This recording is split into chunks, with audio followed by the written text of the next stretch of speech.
That is the big red button on another Pi Day Friday. Good afternoon. Happy Friday. Happy Pi Day, everybody. I'll bet we don't get nearly as many people on the show today as we had last week. Anybody want to take me up on that bet? Hey, well, good afternoon. This is Friday Drama. Dave Rush Ask Me Anything and Scott Dramas.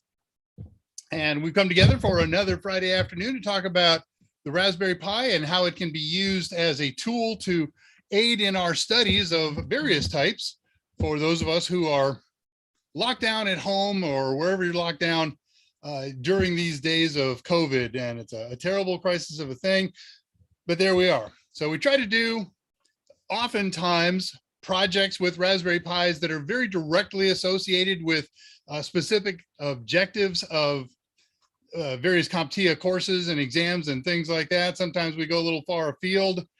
Today, I got something a little bit different in mind. We've been doing this for a year. As many of you know, last week was our 1-year anniversary show. Man, I'm all ready to reminisce about that. Let's have some fun. But our very first show a year ago in 2 weeks, it was how to get a Raspberry Pi and how to make it work the first time. What we did back then doesn't exist anymore. And so for new folks who are looking to gain information about how to take advantage of these Raspberry Pis and some of the things we do and all the different varieties, whether they're using it as a CompTIA study tool or a network study tool or whatever, or if they're just looking for some of the fun projects that we do. Thank you, sir. Like a blushing bride. Well, there goes my whole mindset. I'm lost and helpless and hopeless. Thank you, sir. So at any rate, so people who are new at this game, if they go and look for that first episode and said, Dave said you got to do this, and then you're supposed to do that, I can't find any of that stuff. Well, they would be right. Some of that stuff doesn't exist anymore. So I'm going to recycle an episode and we're going to not tell you how to get a Raspberry Pi. That kind of stuff is easy, but I'm going to show you the new way to replace that old method. That old method was called Noobs, N-O-O-B-S, for new out-of-box system or software or whatever word you want to apply. Sorry, I got a little itch here on my mustache. There we go. And so some of this stuff, it's going to be old hat to you and might be a little bit boring. And, take a break from that. It's not going to be a real long presentation, but it's actually very kind of cool because not only am I going to show you the new way and some of the cool new options that happened and how to deal with the fact that the one cool thing, maybe two, that Noobs had and would still be great if it existed today. So I'm going to show you how to do that. But once you get this thing up and installed, this sets up a great show for next week. I'll get into it. I'm already getting kind of too far ahead of myself. So, oh goodness, lots of people here. Let me see notes here. I am utterly and completely and totally disheveled. And I apologize for that. When I was thinking about a show this week, because of workload and because of things that are going on in my personal life, and I have a ton of traveling to do over the next 9 days. I'm going to do the show next week again on the road.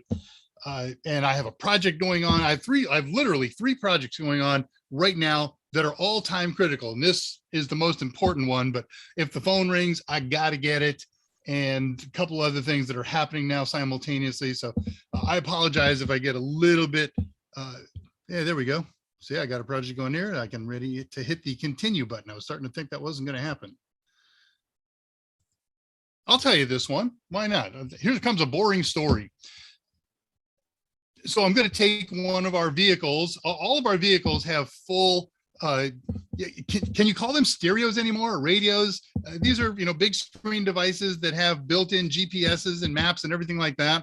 And the vehicle that I need to take on this long road trip this week is one where that radio died recently. And I've been in and at it a couple of times, and I've got it narrowed down, but I don't have it fixed. I'm not going to have it fixed. Getting some bumps feedback. Okay, I can adjust this. I'm doing a whole new system in here for audio and video. It's a new camera, lots going on. So I've backed that volume down. We'll see if that helps. So I've dug out an old GPS, the old portable Garmin type GPS that looks like a cell phone. I've got a couple of them lying around the house. Noises on the line somewhat. Sorry, I'm reading these back things out loud. I can't fix noise from where I'm at. I've got some weird going on. I've got all my other audio sources turned off. We are in a live with it mode for the moment. I'm sorry about that if that's a problem, but I can't fix it right now with the other things. All right, back to finish up this story. So I got a couple old GPSs, old Garmin's that are very old, and they have old maps. And I found one that I used to use a lot. And so it took me 2 days to get that thing updated, but it's updated and it's running great. And it's one of the ones that's about yay big. And then I found this other one that we purchased a couple of years ago as a gift for someone. And then someone said, I don't need it. I got this and I'd rather use my phone, or whatever their rationale was. So I pulled it out last night, or in fact, it was this morning. And it's got an old database and the battery was dead. So I've been, the battery is finally alive and it's finally recognized by the computer and it's recognized by the map update utility. But things happen really slow. As you now plug it in, now turn it on. And 6 or 7 minutes later, the utility says, oh, I found it. Now what do you want to do? And this has just been ongoing all day. I think I just hit the last button. It's now downloading the latest map. And that map, it says 2.5 hours to install the new map. So hopefully I don't have to mess with that anymore here. All right, I know you're bored. I'm bored. Let's talk about what's going on here today. This is Dave Rush Ask Me Anything and Scott Dramas, which means this is a Q&A. For the most part, we do about half the show as Q&A, about half the show as a project or two, and then the third half of the show we do more Q&A and close things down, and we throw some newsy things in there and other points of interest along the way. So the goal of this show is for you to ask me questions. I see stuff starting to pop up. I'll go start reading that stuff shortly. And you can do that if you're watching this live on Friday afternoon at 2 o'clock Central Time on the Total Seminars channel. Yeah, I know. We called our channel the Total Seminars channel. So it is a channel. I was not involved in that. This channel was created a long time ago, long before I got involved. So if you're watching live, then post questions on the YouTube feed. If you're not watching live, or if you're not comfortable for whatever your reason is for posting on YouTube feed, you can get in contact with myself and my partner in Pi, Scott Jernigan, via email. Really, you can. This is not a result of dishevelment. This is a result of trying to do all this on one laptop monitor. That's kind of not fair. So you can find, there we go. You can find me, Dave R at total7.com is my official work email. If you want to contact me by my personal email, you're welcome to do so, drushtx at Yahoo. You can talk with Scott Jernigan. He's our editor-in-chief and author, and I got to call him both on this, the current book that he and Mike are working on there. Mike has finally broken through his writer's block, but Scott has been writing and then editing and then writing. And at any rate, but great guy. He's written his own books where he's the solo author. He's co-authored with Mike. He's edited pretty much everything that Mike's ever written and other things. Great guy, musician, a LARPer. Look it up. But you can get in touch with him, Scott J at totalsem.com. And if you want to send a message to Mike Myers himself, our president and author and the face of Total Seminars and all the videos and things like that, you can find him. His name is Michael M. So Michael M at totalsem.com. But you can call him Mike. You know how that goes. Yeah, you can say I'm disheveled. I'm already doing things out of order. I should have introduced Scott long before that. So he is here. He's moderating. He's not on camera today because he's writing like crazy, but he is paying attention to what you're writing. So feel free to message him on here. And we're here to advance technical learning while isolated during COVID. This is the 53rd or 54th episode, depending on how you look at it. I was looking back through the archives of all my episodes, and there's a miscount. There's a couple shows that are missing in there. And I hesitate to pester the person who does that stuff. So I'm hoping it just, kind of gets caught in the way. But if there's an episode that you think you've seen or know about, or from my my archive website, but it's not available in there. Just let me know, and I'll make that phone call and say, hey, could you put this stuff in the old archive playlist? My server is up with document archives. I have no new document archive from last week. We didn't do a project, so there were really no notes for you to read or follow along. Last week, of course, we did our 1-year anniversary show. We did giveaways. We talked about topics. We answered some really good and fun questions. So there was nothing to document. You can always watch it again on the archive. It is there in the archive shows and in the old distance. It was just a ton of fun. If you want to just brighten your day, you're having a bummer of a day, you got to work real hard, and you're sitting at your desk, put that on the other monitor for 2 hours, and you cannot help but walk away with a little bit of a bounce in your step. That was such a fun show. A couple of people are watching. Hopefully some of the people who won, everybody who won a prize last week, it's all done. So all the hardware prizes, the Raspberry Pi Picos, the Raspberry Pi kits, those have all been ordered. And if you're in the US, they're going to get there in the next 2-3 days, I think at most. I saw David online, and I sent you an email this morning. I'm sure you've seen it, or I guess tonight is your time. The order for the UK version went out, and you're due to get yours between the 18th and 20th. So that's all the hardware stuff. All of the total testers that everybody won. I believe Kathy set those up today. She wrote me and asked me questions, and then she said something about, okay, everybody's got this much access. So I think we are caught up on all of our winners. And I can't wait to do that again. I hope we don't have to wait. I have this brilliant idea. Mike's not watching probably, he's working and writing. My idea is I get in another superstar like Dr. Upton when we had him on. That gets a really big turnout.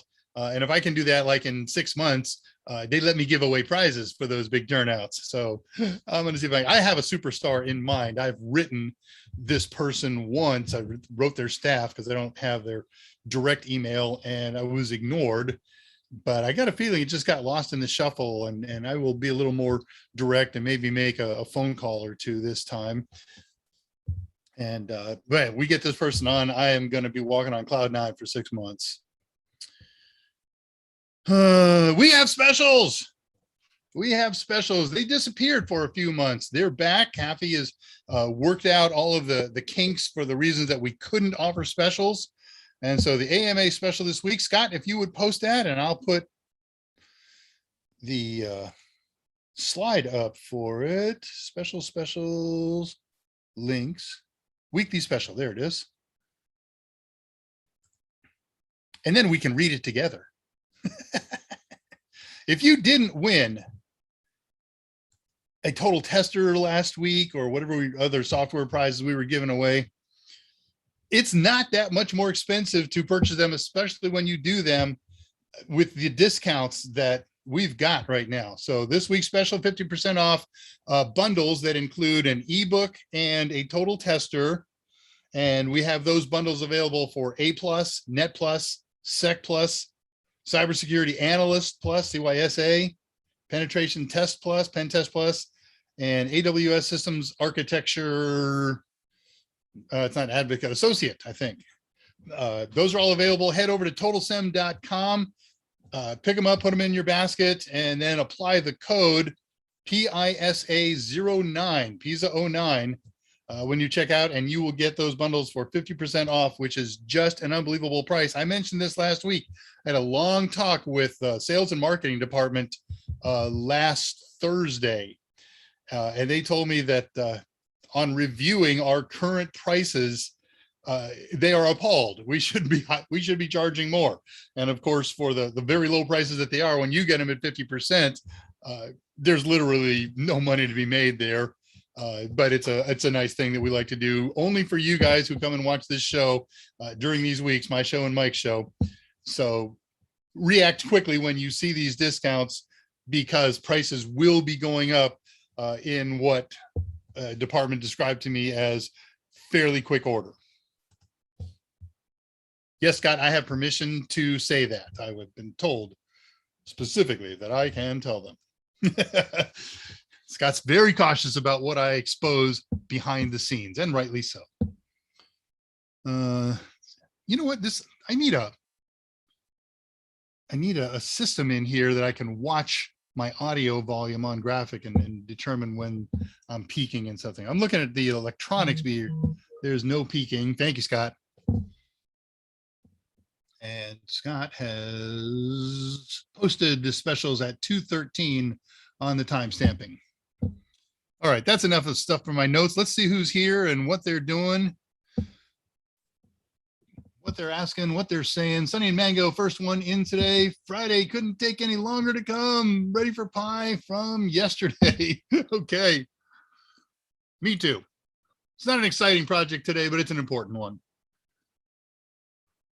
Hello, Retro 5. Yeah. And Tullowit, not the first one in, but good to see you, sir. Good joke last night on Discord. We'll put up the Discord stuff shortly. We want everybody to join us on Discord. It's fun. It takes this and you get interactive with us, not just typing and texting, but come on with a mic and a camera. Let's get face to face. Let's have conversations. It's a little saltier, I think, than we do here. Jason Helms is here. What up? And Patricia Grace, one of our winners. I think you got Sisa, something along those lines. Dave Mohan, the goal of this live stream. No. I don't quote Mike's lines. You can post his lines all day long, but they're not mine. I change my words every week, except when I'm reading off screen. Zach's here, and the whole Discord crew is here. Red Tube's here. Hello. You're always going to be Red Tube, bud. Sorry. Scott checks in at 2 minutes before we started. Zach and everybody hi-ing and buying to each other. Yeah, I hope you're a little. Why did I just hit that button? I hope the effects of your birthday have passed by this time. And you've aged up. You know, I never thought about that. Your birthday was on Friday. It's really weird. We got 2 birthdays in this family that happen a week apart. My son's was a couple days ago, and my missus is tomorrow. So I'm gonna have to include Zach in our list of well wishes and things like that, because he's right in the middle of them both. All right, I hit a stupid button. Should not have hit that. Don't know where I went. Goodness gracious. All right, I seem to be okay. All part of dishevelment. Sorry about that. People talking to each other, saying greetings to one another. I'm rolling by. Red Tuber, Disco Raspberries. Yeah, I got those Chinese lanterns, little 5-inch lanterns at the party store when we were getting backdroppy stuff. My wife spotted them while we were walking around. Hey, those kind of look like raspberries when you, oh, yeah, I love that idea. So I took down all the Mylar stuff. But those were just so cool. I thought I'm gonna leave them up for a while. David Mohan, D-Rush. Yeah, if you want to get my attention on here, I think I'm David Rush on here. At David will get you there. So D-Rush, maybe you should say you are doing a giveaway and clickbait them. Sorry, man. That's not something that I would ever do. I lied a lot in my youth. And one day it caught up to me. And I paid a very heavy toll, and I learned my lesson, and I don't lie to anybody for anything anymore. I'll keep secrets. I won't tell stuff, but I don't ever. Can I safely say I don't ever lie? Can anybody ever actually say that? But I sure would never do anything nasty. Jane Slayer's here. Talking to Scott, Bot 601. Why is one you and Mike wrote only paperback? The hardcover McGraw-Hill was different authors. And Scott says it's a different series. We didn't get the all-in-one. Right, so the publisher picks who they want to write what. Navy Bliss, another winner. Would a Windows server on a Pi be better for practicing help desk tickets instead of a VM? You're not going to get Windows Server to run on a Pi. That said, you could get Windows Server to run on a Pi under VBox 86 and wine, you could. I've never seen server run on there. I've seen Windows run on there, but I don't know about servers. Of course, you're going to need an 8 gig. You're going to need it super cooled. I don't know if it's doable. My offhand thought is if it is, it will be horrifically slow.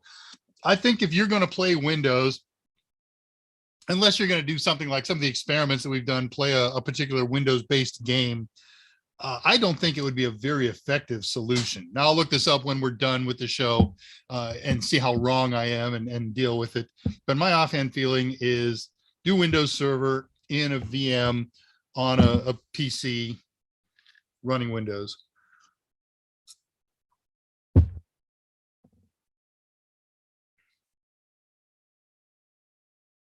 I guess I'm wondering why we have to have Windows Server to do help desk tickets. There should be an app that'll run just a program that'll run just fine on Windows. It will make itself a ticket server. It could be submitted. I gotta believe that most of the major ticketing stuff out there can be run on Windows. Andre, if you're here or when you get here, if somebody sees him turn up before I see it, he's working learned one, a help desk ticket system. Let's see what that's running on. And Navy Bliss, do you have a particular ticketing system in mind? Let us know what that is. We can do some research on that. I can, or I will assign one of our many thousands of viewers here to do so. Speaking of which, I don't know how many people are here, and I feel the need to find out. Move that, click this. All right. We're a little light today. Everybody says, Dave's not giving away a gift today. I don't think I'll watch. That's okay. I've always said I can do this for one person with the same degree of enthusiasm and confusion. It hurt my OCD, so I bought both. Okay. Hello, Carla Rain, another winner. Nice to see you. And Joey Quetzal, another winner. I got video only and was thinking of getting the book. Yeah, we recommend that. Look at it this way. CompTIA says we have a certain recommended amount of experience that you have to have. And we also recommend that for this certification, you also have that certification and or the equivalent experience. And so when you think about that, if you go pursue Sec Plus, they say recommended experience is 1 to 2 years hands-off working in an environment that administers security. They also recommend that you have Network Plus, which is a recommendation that we agree with strongly. I don't have Net Plus. I'll go back and get Net Plus. Oh, wait a minute. Experience recommendation for that is a year's hands-on networking and servicing and troubleshooting. Okay, I'll work on that. Oh, and we also recommend you have A Plus. I don't have A Plus. So you go back and A Plus, good news, they don't have any requirement for experience, though they do say a year's worth of hands-on troubleshooting PCs would be very helpful. Well, we get people all the time who write us and say, I have zero experience, but I really think I'm a fit for cybersec, for pen testing or something like that. I have no experience. How do I accomplish this? Well, watching 17 hours or 70 hours worth of video is not going to get you everything you need with a zero background. If you've got some background, then maybe that gets you through. But if you don't, if you're truly a zero backgrounder, enter the Mike Myers and or Scott Jernigan books, because there is enough information in there to be equivalent to the experience requirements that CompTIA recommends. And so if you're coming in with little or no of the recommended experience, get the book and do the videos.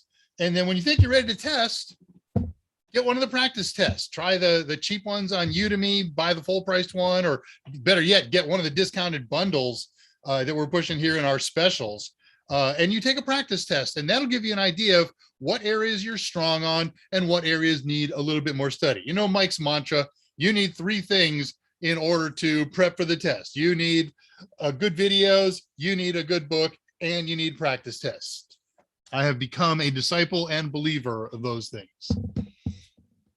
Okay, not the road you wanted me to go down. Sorry about that. So be it.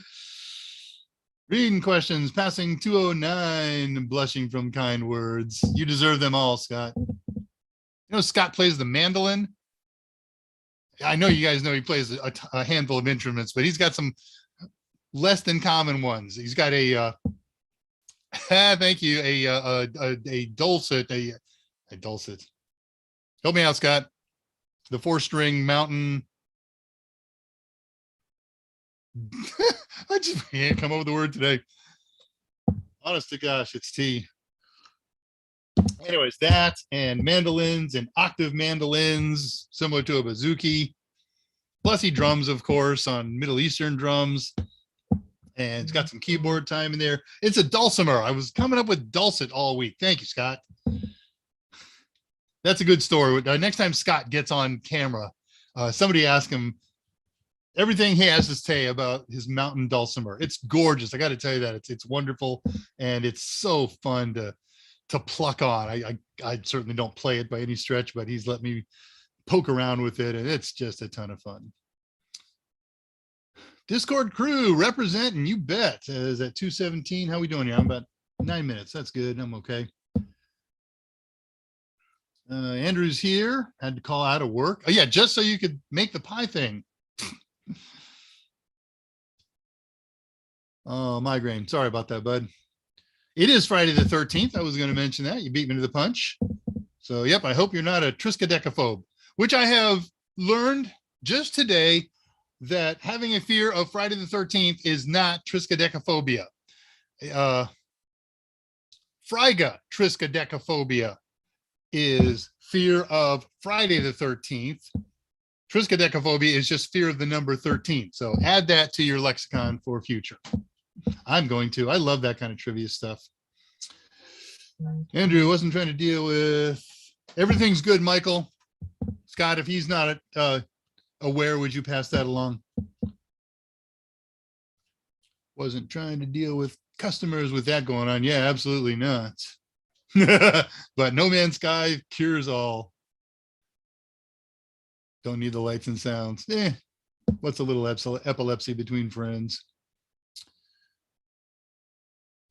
What are the cons of Raspberry Pi? What are the cons of any computer? Not every computer can do everything.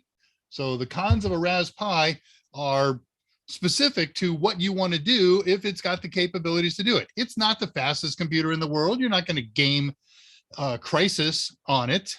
I don't know its cons unless I find something that I'd love to use a Pi on this. Well, it doesn't. Okay, here's one. I was thinking about doing an episode with pfSense, a firewall application, and does some other things like that. And so I started making some notes, and then I started the research and said, holy Hannah, it won't run on a Ras Pi. You could do it through an emulator or through a virtual machine or an emulator, but you need both. But that's not really what I want to do. I've done emulator presentations. I've done virtual machine presentations. So a con, it won't run certain programs that are dedicated to run on x86 platforms. I could force it probably with emulators, but that's not my goal of that particular thing. I want to run it native. So there's your cons. I'm a glass half full guy. I like the pros. It does a lot of cool things. It does a lot of things that I want it to do. But when push comes to shove and it can't do certain things, then I resort to PCs or Macs. Ugh. I've never resorted to a Mac. Here's another one. I'm this project that I've got running right now in the background that said it was going to take 2.5 hours, says now updates complete. It's done. This program, this Garmin program that updates maps and things, it's not going to run on a Ras Pi. There's a con for the Ras Pi, right? Wow, that's done. I'm excited. Okay. And that was at 2:19. Reading questions. Andrew says they're not too bad. Oh, he was talking about his headache. Sorry about that, bud. Zach and talking to Andrew, and lots of conversations going back and forth, and that's okay. Zach is the one who deserves the migraine right now. I heard how he was celebrating his birthday. You were laughing like a hyena, buddy. on Discord. I wish you'd gotten Net Plus first before Sec Plus. Yeah, but you know, your background was strong, so you're one of the folks who could do it without that, or with some of the resources like Total Tester. And of course, you were doing a study group with some other people studying it, so that helps a lot. Mandolin like Jimmy Page. Yeah, that's the first thing I think of when I think of Jimmy Page. I don't think of his dual guitar for lead and bass. I think of the Mando. I'll tell you what I think of Mando first. Maggie May. Everybody who has heard the Rod Stewart song Maggie May, they always hear the radio play version, and it just starts out with the rock radio play. But get hold of the original recording. It starts out with this really nice 45-second, maybe minute Mando solo that's just lovely. Passing 225, Red Tube. Do you play violin as well as Mando? Let's see if Scott catches that answer. Yeah, I see him down there. Study material if I'm taking tests, but if I don't know it, I actually need to pay for the test itself. Sure. I do not play Vio. My bandmate is the virtuoso. And hey, you know what? You know, we do music trivia on here informally, regularly, and we did not note the passing. I've forgotten his name already, with apologies, but the violinist for Kansas passed away, I believe, 2 or 3 weeks ago. I took that as a bad day, and I fired up a bunch of Kansas tunes and sat quietly in a dim room and contemplated. Catherine, Dave, did you say the Garmin app is on an older Garmin device, or did you download that Garmin app to your phone? No. This is the Garmin. It's called Garmin Express. It's the utility that updates firmware and maps in standalone Garmin devices. So it's really cool because it recognizes all of the ancient models and all of the current models and knows where to put the maps and how they should be formatted and things like that. So no, I haven't done anything of late with the map on my phone, which is Google Maps. So nope, nothing to do with phone. Getting to the end of the questions here.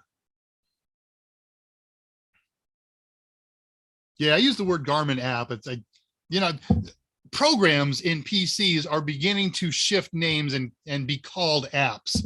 And I'm kind of ahead of the curve on that one. I'm calling everything an app these days. Navy Bliss, how important is Net Plus to get Sec Plus? So it depends on who you ask, right? It's all about your experience. You have to have some networking foundation. You got to understand ports and protocols. A lot of them that come from Net Plus, you are expected to know and use, and then they introduce more new ones and better ones in Sec Plus. Infrastructure, you don't need to know wiring, but you do need to know about networking appliances that we talk about in Net Plus. So you need to know universal threat management devices and the difference in how hardwired box appliance firewalls are compared to host-based firewalls, things like that. How much is directly applicable to Sec Plus as far as the objective go? Probably about a third of them. There's some stuff we get into. I don't think you need to know CIDR or the ins and outs of how to do an IPv6 address, writing down its shortcuts. So there's obviously some information from Net Plus that you don't need to know, but the foundational information that's in there, all three of us, I think, Mike and Scott and I, are strong believers that Net Plus really is a prerequisite, a strong prerequisite, or the equivalent knowledge and skills for Sec Plus. We think that's less so for A plus going into Net Plus, but again, depends on your background.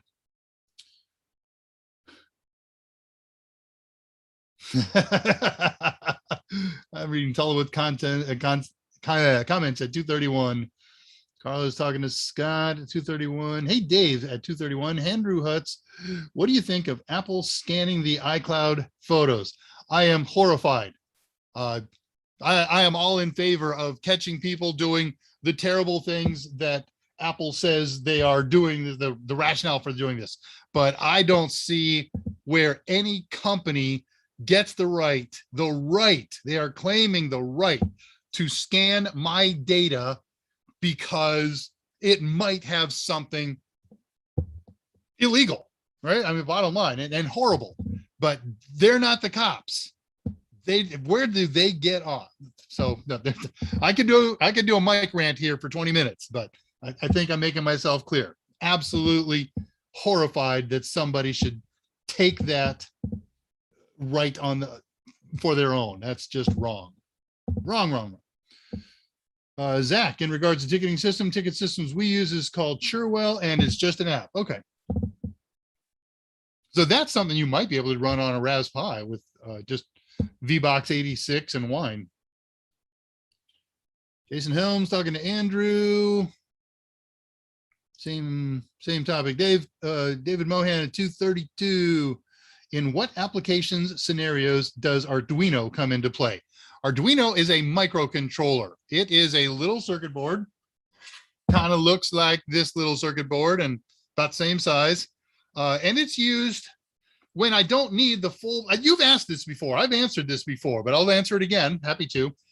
When I don't need the full power of a computer, I need something that can watch inputs and run a little program and generate outputs. So for instance, I can hook up a rain level sensor, a water level sensor to this, a temperature sensor, a humidity sensor, and have it watch those parameters.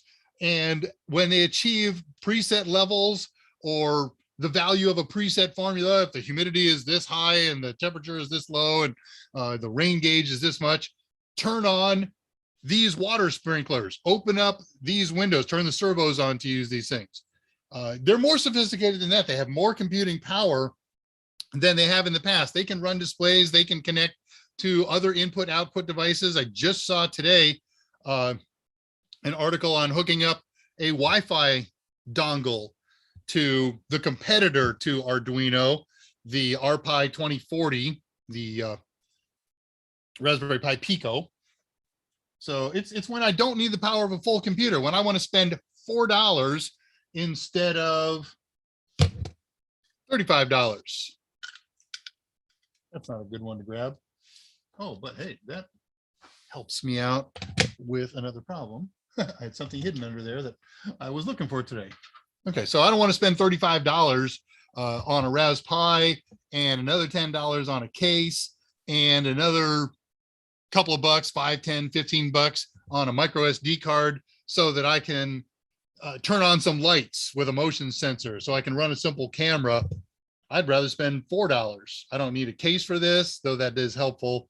I don't even need a micro SD card. You just program it into the internal memory. All right, I've taken that farther than I wish to take it.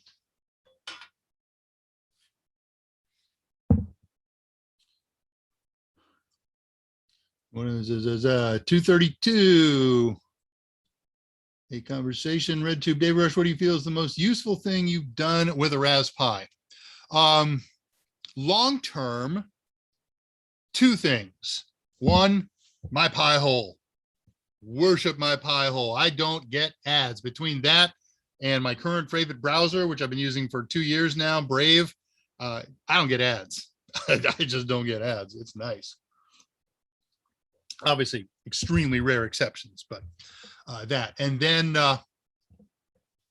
my other most useful thing. Come here, you. Wake up. I knew that was going to happen. There we go.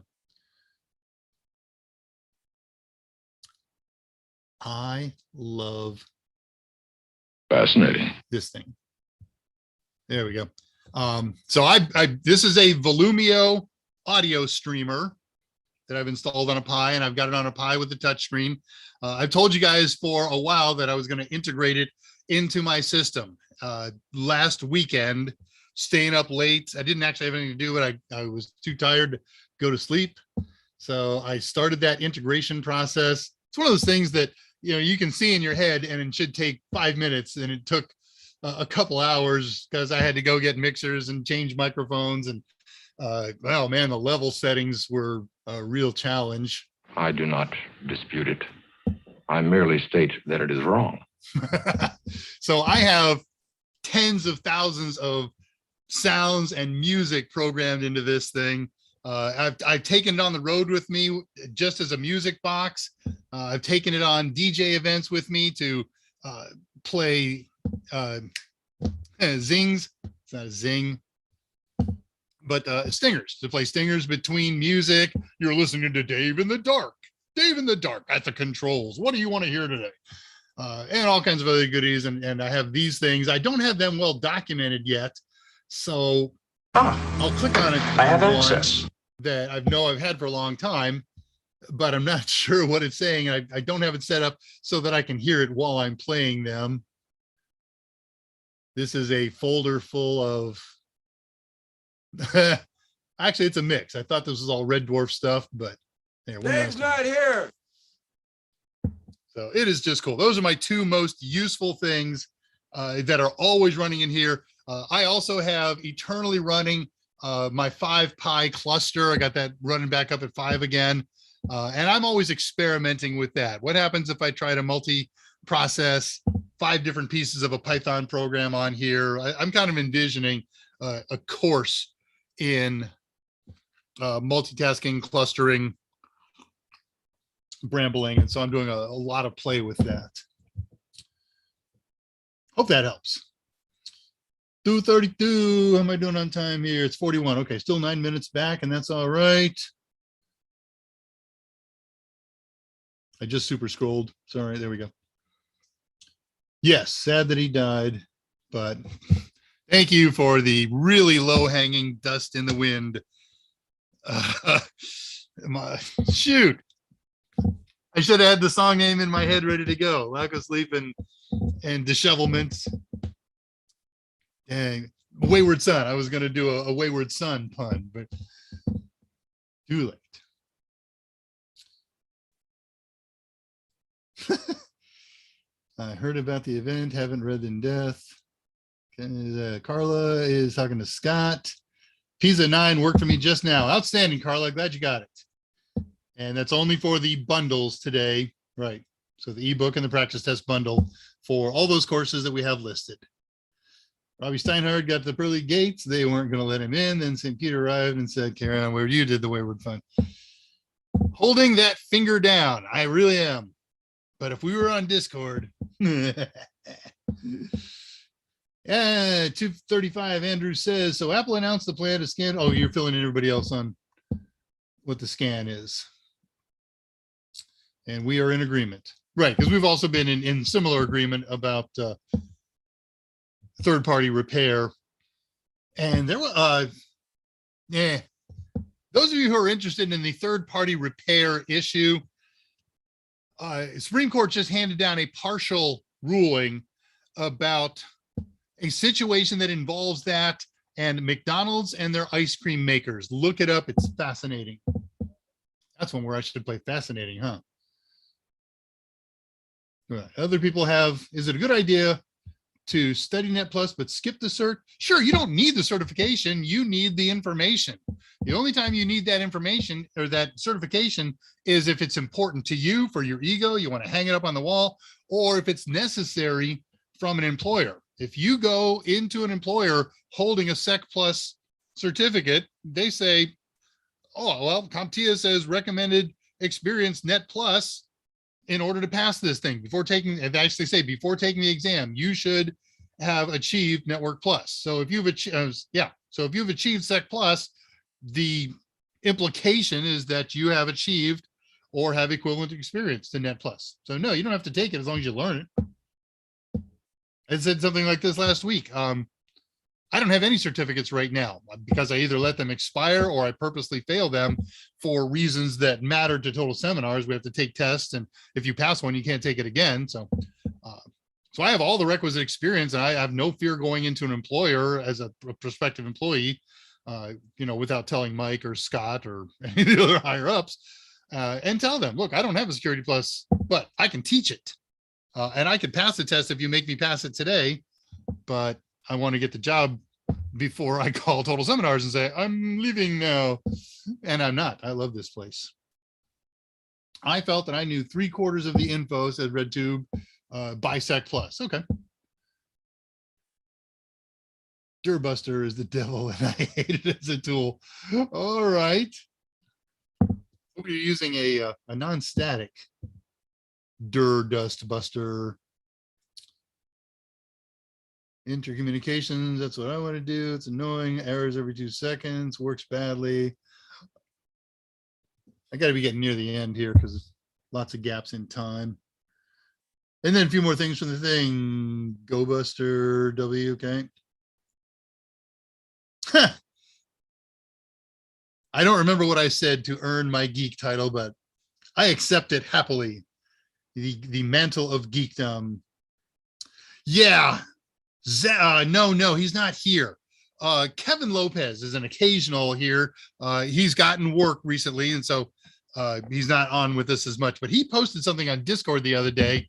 And I'm trying to be good. I don't post frivolously on Discord anymore. I'm trying to stay focused on all the other things that I have to do, but he posted something and he didn't post the rest. And somebody asked him this, so I don't have to.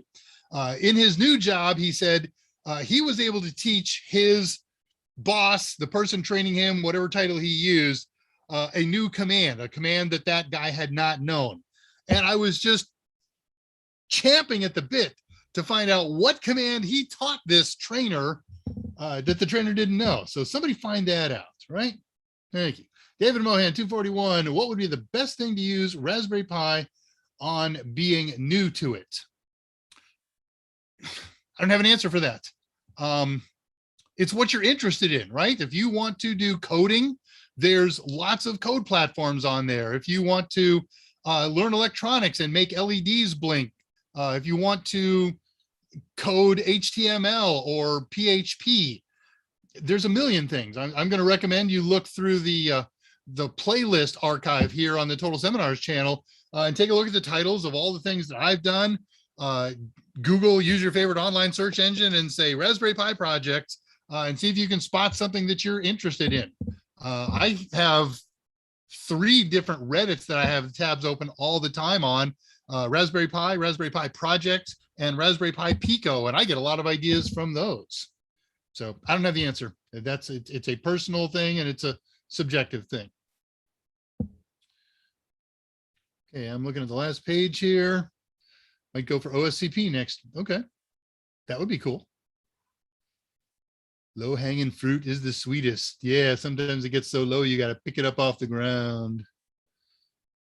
Andre just got home, and what did I miss? So I said your name in here. Oh yeah, Andre, what ticketing system do you guys use where you're interning or working? And on what platform does it run? Is it just an app that runs on a host? Does it have to run on Windows Server? How's that work? Give us a short thing here. We're trying to figure out if there's a ticketing app that we could run on a Ras Pi. I'll check and see if there's one that run native as well. But if there's one that's reasonably simple enough to run on a Pi under the emulator, we would be curious. So we have at least one report here of somebody who's running one that runs as an app. Andrew, Dave hasn't started. Right. So I got a little bit before we get started here. I got another 10, 12 minutes. Good. All right. Caught up at 2:48. Let's go check notes. All right. So I did mention, let me throw this up here real quick. Anybody who is not aware, if you're watching this in the archive, it's the first time you run across this. I have a web server that I run on show days, and I will also run it on request. Just send me an email and say, Dave, I need the stuff on your web server. And I will bring that web server up when we agree to for a few hours, and you can do it. I don't have it safe enough yet, and I haven't had time to make it safe for me to run it comfortably 24 hours a day. I think it exposes some vulnerabilities to my network that I just am not willing to do at this point. But we have this little web server. It's pirsquare.zapto.org. It's a secure web server. You're safe when you're on it. It's all done with HTTPS. And what I have on there is all of my shows, not the videos, those are kept on YouTube, but all the documents that I use to do my shows and do my presentations. So there's pictures and there's outlines and notes and PDFs and sample code files if it was appropriate for that week. So those are all organized in a list. And if you ever want any of that stuff, you want to watch one of my old shows and it's going too fast, or I say, look, we can't do this because it's a 5-hour install, then go get those notes and use them to follow along, and then pick up the video again and watch. And you can usually kind of read along. I moved from outline writing to pretty close to script writing on a lot of these things.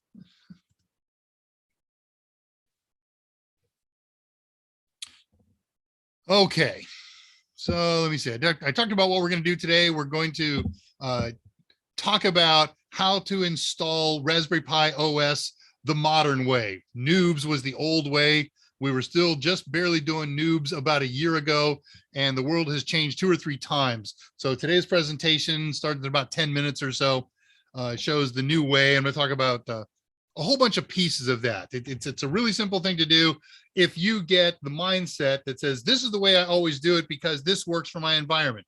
Cool. But that's not the only way to do it. And other people have other environments, or they may wish to build up an environment that would benefit from a different way of installing Raspberry Pi OS and accessing it. So I'm going to show you all that today. News, tricks, and traps. Nothing that I had time to research this week. I am still waiting for my PoE Plus hat. They are still back ordered from ever. This is the longest thing that I've ever waited for from Raspberry Pi. But when that comes in, we're going to do a PoE Plus. So we don't need a power supply to run our Raspberry Pis. We're going to run power over Ethernet. And that's just a hoot. It opens up a world of opportunities. And primarily it allows you to put a Raspberry Pi in a place where there is no wall power, no mains for everybody outside the US. Research archive size is up. Did that. There were no old unanswered questions from last week. Let's talk about Discord, and let's talk about Andrew Hutz. So there is a Discord channel. It's titled The Unofficial Total Seminars Discord channel. We don't own it. We don't operate it. It was made by our wonderful friend, Jose Braden, who, man, it is just growing by leaps and bounds. I was looking at user count on it the other day. We peaked, we hit over 385. I had this 280 number in my head for a while. Now we've got almost 400 people playing on that thing. Myself, Scott, and Mike are on there regularly. Oftentimes we're on there right after these AMAs. Friday, Scott and Mike can't make it. They've got a meeting that happens immediately after the AMAs. But I'll be there tonight for a little while. I have a ton to do tonight for packing for a 9-day trip and lots of other things going on, and multiple stops on opposite sides of the country. I got to drive over here, and then I got to drive on the opposite direction of the country. It's going to be about a 3,500 to 4,000 mile trip for round tripping. But I will spend a little time here. Give me about 10 or 12 minutes after the show ends, and I'll come on there. And Scott, if you would be so kind as to post the Discord channel links, there are great people on there who can answer questions, who are happy to talk with you about all kinds of topics, whatever we're talking about over the course of the day. Kali, Raspberry Pi. I'm having trouble with my computer. I'm looking for a study buddy for CompTIA.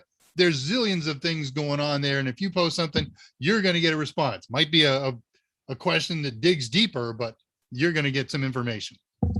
And I didn't put this up in Scott's notes, so I'm going to have to post this. Some of you see Andrew Hutz here. And Andrew Hutz is over on the Discord channel under the name The Green Abyss. And Andrew started a blog a couple months ago, I think now. And I don't know where you're at. I haven't seen any information on what's on the blog lately, but what he put up there in his early days is interesting and useful stuff. And so let me put this here, Andrew Hutz blog. Check it out. It's educational, it's informational, it's entertaining, it's enjoyable to read. All right, that gets me through everything in my handy dandy notes. except for starting this week's project. So let's get the rest of the questions out of the way and then we'll get started.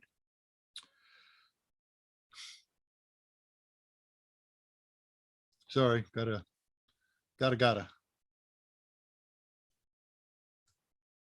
All right, passing 248. Andre says we're using Marvel, which is a program they developed themselves. They used to use OFB, but it didn't work anymore for the situation. Total seminars. So Andre, does Marvel run on a dedicated Marvel server? Does it run as a server application on a Windows host, or does it run as perhaps an application on a Windows server? So it's not a server itself, it's a Windows server. That's what I'm looking for here. What is it? What kind of platform does it run on? And then I'm going to presume that people can access the ticketing system from, well, I don't know. I assume the world is Windows based, but could you issue a ticket or respond to a ticket from a Mac or a Linux machine? I know you know what? That's a Discord discussion. Anybody who's interested in pursuing this ticketing discussion, please join us on Discord after the show here, and we'll talk to Andre and we'll talk to a couple of the other folks here. If you'll come on and tell us about your ticketing system, that'd be great.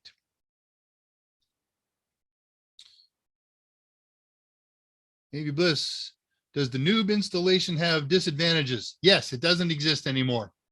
The only real disadvantage that I can look back on it and say it might have had is we were using much smaller micro SD cards back then. And there was a lot of stuff on a Noob's thing that once you got the installation done, you didn't need anymore. I'm going to talk about the whole piece of Noob's in just a second and talk about pros and cons. So did it have any disadvantages? For its day, no, other than it took up a little more space on your micro SD card that if you were using a small card could be problematic. But the price of micro SD cards has gone way down. The ability to use non-micro SD cards, flash drives, USB attached SSDs and HDDs makes those problems totally go away. Andrew think I'm talking about a new cert, PoE Plus. Which, and it is, right? So we got the hat, the PoE Plus, and then there's the certification PoE Plus. And it's only got two questions in it. What's the maximum voltage supported under PoE Plus, and what's the maximum current? Oh, and what's the pinout? Marvel is a web-based database. It's specifically made for the company by the owner. So you could run that on any machine. You could run it on a Windows machine that's running a web server, or a Linux, or a Windows server machine, or a Mac. So that's kind of cool. I'm going to guess it's probably more than PHP based. Link to the unofficial Total Seminars Discord channel. Scott posted at 2:52. We posted two of them because I gave him two to post, because there's two different links that you can click on when you're in there to issue an invite. So I always cover my bases with both. And by the way, if you're new there and you have a problem when you click on the link and it says expired, don't worry. Just look around further on that page to find a button that allows you to continue anyways, and you will join us. What have you blogged for me lately? That's good, Scott. I'm working on another hacking write-up currently. Thanks for the plug. Sure enough. Oh, I like your hacking stuff. That's cool. Andrew, if you're not following him on Discord and to a lesser extent on these forums, is really become a guru or early on guru for pen testing and hacking and things like that, and is developing a great deal of expertise. Yeah, happy to help, Red Tuber. 256, Andrew, I got to use a legendary exploit. Oh yeah, the one you mentioned on Mike's show the other day. It was super cool. Took a lot of notes for it for a write-up. Same exploit used by WannaCry. Yeah, I'm looking forward to reading about that. That's going to be good. MS 17010. I fear the updog virus. I fear no virus. I back up. Recently done a WannaCry box on DHM. Okay. All right. Very good. Caught up. All right. So this is where we're going to pick up when we get back to questions after El Proyecto. So El Proyecto, the current ways to install Raspberry Pi OS and certain other operating systems. And I'm going to keep that limited. There's other operating systems that you can install using the principles that we're going to talk about today. For instance, answer to the other question that came in earlier, my most useful box right now is my Volumio box. Volumio has its own proprietary image, and I tried using the new methods to install that, and they might have worked, but I tried to do some of the new things with them and there were problems. I went to their help forum and told them the symptoms that I was experiencing. And they said, did you use this? And I said, yes. Oh, you should try this old method. Okay, I'll try that. Now, once I tried it and it worked, I realized there was still something else that I might have been able to make work with the new method. And I explain that as I go. But we're going to keep this limited mostly to the images that are available at the raspberrypi.org forums. So as I mentioned, we use Raspberry Pis in this AMA as a tool to help us study CompTIA things. We also sometimes move away from that and sometimes just do a project because it's cool, because it's fun. And today's project lives in between there. If you are doing a CompTIA, you want to build a server. Maybe you want to build a capture box with Wireshark in there. Maybe you want to build an FTP server or a Samba server or whatever. You don't pick up a Raspberry Pi and turn it on and it works. You have to make it work by installing an operating system. Right? Modern computers, you don't have to install operating systems on them. They're ready to go or they're ready to auto install, but that's not the case with Raspi. So while this isn't directly related to any CompTIA objectives and it's not a particular project, it's a foundation to achieve those things. So what do we need for hardware? If I'm going to install an operating system on a Raspberry Pi, I need a Raspberry Pi. All the operating systems that are from Raspi work on all the Raspis. They're kind of like Windows. You know, when you install Windows, it looks at your installation, at your computer during the install and says, is this an Intel chip? Is this an AMD chip? And then, okay, which Intel chip, which AMD chip, and it installs appropriate chip drivers and Northbridge and Southbridge drivers and so forth for that computer. So all of that stuff has to be built into the Windows installer so it can install the right stuff. And so it is with the Raspberry Pi operating system. That's its official name now. It used to be Raspbian. It looks at your Pi and says, oh, okay, so you're a Raspberry 0. You've got the ARM6 Cortex processor, and it loads the appropriate stuff and builds the OS elements as it installs. For the type of install that we're going to do today, types, you need a Windows or a Mac machine. However, once you have a Raspberry Pi machine up and running, you can use that machine and create burn images for other Raspberry Pis. You need an SD card. You could get away with one as small as 16 gigs if you weren't going to do, as 8 gigs if you weren't going to do something significant on it. I grabbed one from a pile of SD cards today. It's a 16 gig card. And in the real world, I can't think of a reason why you'd run an 8 gig card on anything. I suppose it's something you could get away with. Not something you want to do. Of course, your Raspberry is going to need a power supply. You need a case because there's exposed terminals and solder blobs on the bottom. And if you were to accidentally short that out on anything metal, your Pi will die. And then the fun part, optional. So I'm going to show you how to do everything 100% headless today. Headless means you don't need a keyboard, a monitor, a cable, a mouse. And if you've got Wi-Fi, you don't even need a network cable. Also, optionally, you may or may not need, come here, there's one, and there's another one, an adapter that can read and write micro SD cards. So this one has got a whole bunch of different kinds of cards that you can plug into. One of them is a micro SD buried here on the end, little tiny slot that you can barely see. Here's an older one. It has a tough time working with some of the newer stuff, but it's a little USB flash drive kind of thing. It was designed back in the days when we used full-size SD cards, but you can use an SD adapter and put a little micro SD in there. Put that in and burn your image to an SD that way. We don't need SD cards anymore. All of the Raspberry Pis from 3 up can boot off of a USB storage device, a flash drive, thumb drive, any storage device that you can put in a USB chassis, so hard drives and SSDs. So you don't even need a micro SD. We can do this all with whatever you got, but we'll start with the standards here. So optional SD writer adapter, but again, that's optional if you're planning on using a micro SD card. There are 2 utilities that you want to download in order to get things going. I can throw this up, and Sky, you've got the link. If you would throw up the link for where to get the Raspberry Pi Imager. You need the Raspberry Pi Imager. That is the modern way to install Raspberry Pi images. I'll just voice it. It's raspberrypi.org/downloads. There's a bunch of stuff in there.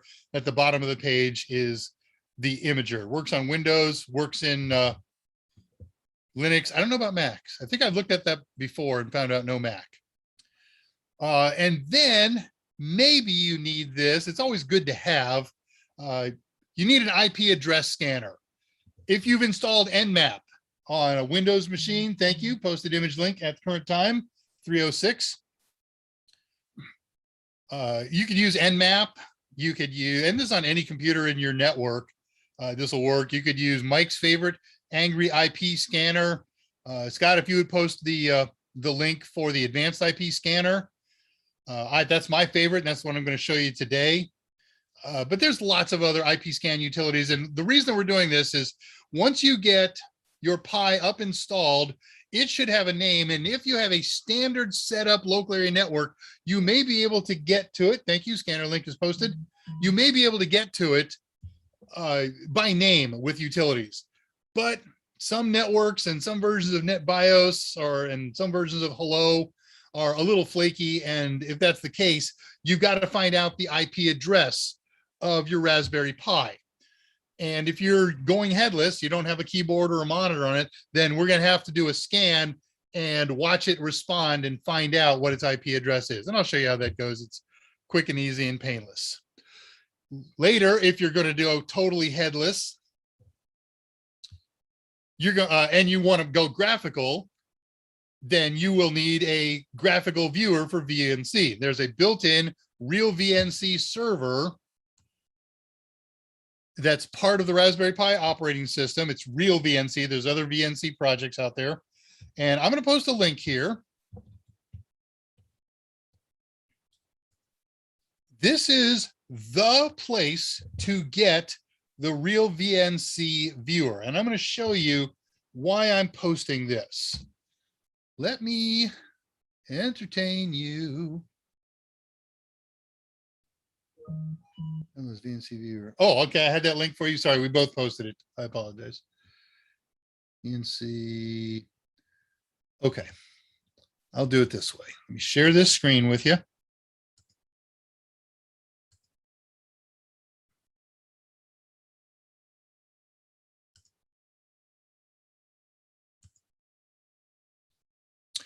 All right, so here's a blank tab.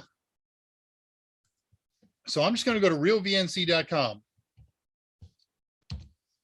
And if you do that and you look for downloads or anything like that, you're not going to find what you need. What you're going to find is a free 30-day trial of VNC Connect, which is a server and a client, but you can't find the client on here except for paid versions and free trial versions.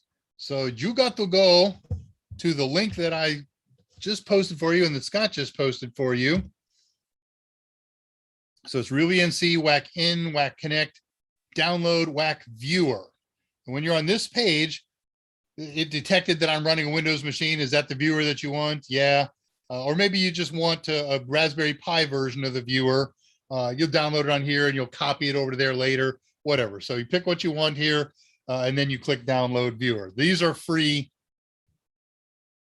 and a lot easier to find when you know the link in advance.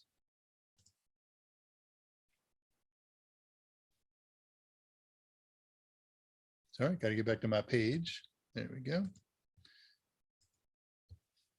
Okay, so there's only one utility that you absolutely got to have to do installations, and that's the imager from raspberrypi.org whack downloads. But after you've run the imager and you've booted your Pi, if you want to see it and you want to access it remotely, then that's going to go a long way if you have these other utilities. All right, says did that, I'll show you that. So we're going to do in here today the entire operation headlessly. We don't need a monitor. I don't need a keyboard. I don't need a mouse. I don't need a network cable if I'm doing Wi-Fi. I like network cables. If you have Wi-Fi, in order to do this 100% headlessly, you've got to know before you start the install your SSID and your passkey for that SSID. That's important. Otherwise, you're going to have to get dire and hook up some hardware after the fact so that you can get it enabled. Okay, I can burn, you can burn an OS image onto a micro SD card. For that, as I mentioned, you need a reader writer adapter. These things are cheap. This thing is under $3. This one, I think I probably spent, I don't know, 10, 12 bucks long time ago. Maybe you don't need that much flexibility. And there's plenty of other ones that just have one item or two items that you can plug into them. Cool. And of course, we could burn an image instead of to an SD or micro SD, just about any external USB storage device, flash drives, hard drives, SSDs. If you can plug it into that, you can probably burn your image to it. Okay. So the old method was to burn the Noob's image, new out-of-box software. And what Noob's was an image that had a menu that you booted into. So you power up your Pi with the Noob's card in it, and it would give you a list of what operating systems do you want to install, and also ask you a couple of questions, including, do you have a wireless connection? Because if you do, or if you had a wired connection, it wouldn't ask you that. You have one. But if you can get access to the internet, you could do two different things. If you don't have access to the internet, there was a current copy of the current version of Raspbian or Raspberry Pi OS. You could click on that. You don't need access to the internet. It would use the source files there, install it to a different partition on the disk, and you were up and running. You could turn on Wi-Fi later. You could connect your network later. Cool bananas. You could also pick any of the other menu items, but they wouldn't work because there's not a copy of all those other operating systems on there. But if you're connected to the net, if you provide the Wi-Fi information, or if you have a wired connection to it, then you could pick from their list of installables, and they would reach out to the Raspberry Pi site and download the image that you need and burn it. So that was cool thing number one. We can still do that, and it's a little easier now even. Cool thing number two, let's say that you've been playing around with Raspbian or whatever OS that you've installed, and for one of two major reasons, you don't want to do that anymore. One reason, I'm using Raspberry Pi OS, and I have done so much with it that I can't undo it all. I broke it, I corrupted it, whatever. Or I'm done playing Arch Linux and I want to play CentOS Linux. I don't know if those are available right now, but they used to be. So I want to try another operating system. So what you would do is you'd power off or do a shutdown on your Pi, and then you hold down the Shift key, okay, and power it up. And with the Shift key held down, that would cause the Noob's program to launch again, and then you could start over from scratch. You would lose everything, but that's the nature of a fresh install, right? So that was the cool thing about Noob's. In order to install Noobs, or you didn't have to do Noobs, you could do your own download an image and then install it. But in order to install it, you need an image writer. You need something that can take the image file on your Windows or Mac machine and burn it to your micro SD card, or even back in that day it was full-size SD cards. And the utility that we used back in those days was called Win32 Disk Imager, all one word. You can look it up. I'm not putting up a link for it because it's not the thing we use anymore. However, for those problems like Volumio, you may have to go back to those old days and use that thing. So we use Win32 Disk Imager to burn the Noob's image to a micro SD card, and then you install the micro SD card into the Pi. Later, another now Win32 Disk Imager has been around forever, but the folks who live in the Raspberry Pi world said we should make an image writer that's focused and is optimized for the things we do with Raspberry Pi. And so a group called the Balena Group, B-A-L-E-N-A, created their own burner utility called Etcher. And we've looked at Etcher in the past before. You can look it up, Balena Etcher, and download it. Again, a potentially useful thing if you have to work with some odd images. But the folks at Raspberry Pi have said, you know what, we're going to build our own. It's going to have all the chocolatey goodness of Noobs wherever we can, and it's going to support all kinds of images, and it's going to work on Windows and Linux and RPi. I wrote down on my notes that it works on Macs. It doesn't. Save that. Okay, fixed. Because these will become downloadable for you in a couple of days, and you'll want these notes. Okay, so did that, covered all that. That's the writer app. So you got to make a decision. Am I going to install on a Pi that's headless, or will I have my Pi hooked up to a monitor and a keyboard and a mouse and wired, whatever? You get the download, the imager. Already, Scott posted this and I showed it from raspberrypi.org/downloads. And if you're using a mic, okay, so now we're ready to go. I've got the imager program. I've installed it. I'm going to do this for real in semi-real time. It happens pretty quick, and I got a deal that says, even though it's not done, we can do some things. So there's a brand shiny new 16 gig micro SD card in here. We pop it out and we pop it into a writer. Got to get the right direction. These things are like USB ports. There's only two ways you can put them in, so you have to do it 3 times to get them in. Okay, so you can barely see that, but there it is. And I'm not actually going to plug this in. I have a writer that's already plugged in, and I'm going to show it to you in real time. So let me get the Raspberry Pi imager running here, and then share it with you.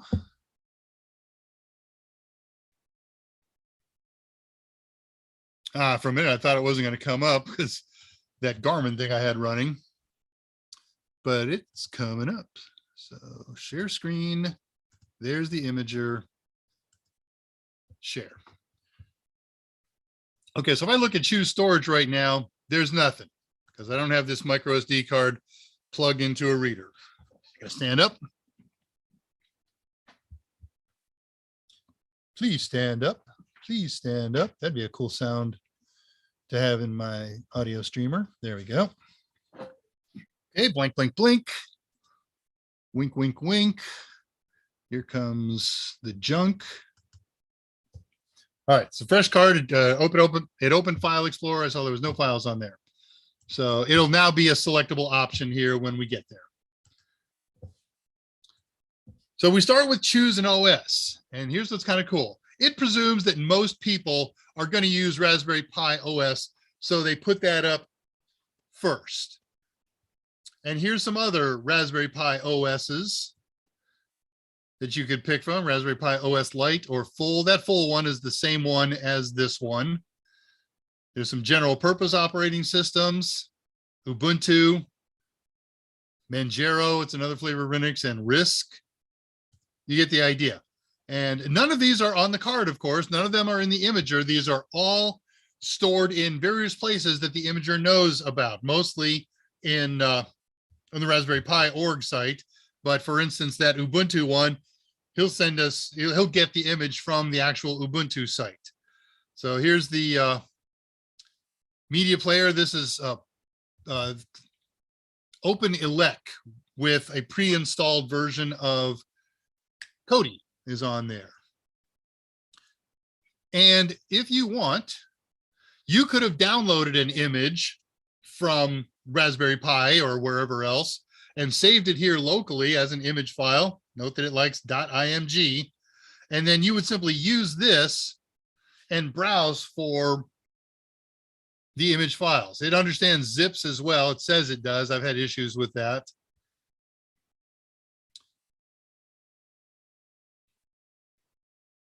See, oh, there was an image file.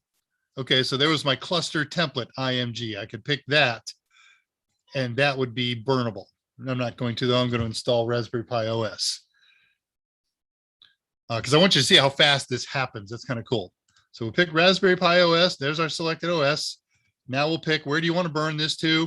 So if I had USB storage devices in here, they would appear in this list as well. That's the only thing I got. And now before you hit right, they have a hidden menu. They've got to get a block up here to let everybody know about it. But if I do Control-Shift-X, I've demonstrated this in the past, then we get a little menu of things that you can do in advance. And this is what makes it possible to do things 100% headless. Love that. So you can pre-disable overscan. That's what gets rid of the little black borders on the sides or tops of your image. If you don't know if your system is going to do overscan, don't worry about it. In my system, I know that I need to do disable overscan. You can give it a name here. So I might call this Demo Pi. And notice that it adds .local here. That's an assumption on its part about your network. Most home networks, they don't know it, but they use a domain name called .local. And that's what we're going to try to use before we have to revert to using an IP scanner. And again, to make it totally headless, you have to enable SSH. And you've got to set a password for the user Pi. And you should not do what I'm about to do. You should give it a unique password. I'm going to use it the same password as the default password for Pi because it's easy for me to remember on these demos. So I'll put in RASPBERRY. Hope I typed it right because it doesn't give me a chance to show it and it doesn't give me a chance to retype or confirm. I'm not going to do public key authentication. We'll do that another time. And I'll do my configure Wi-Fi. I'm going to, let's see, this is a Raspberry Pi 3. I'm going to hook it up to my old SSID. I love you guys to death. I'm not going to show you my password. My system only works if I put in the letters in uppercase. So password is this.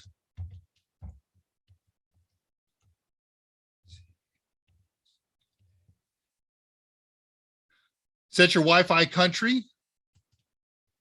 Just hold the down arrow on this if it's not near. It's the only way to move around, up arrows and down arrows. You can't page up or page down.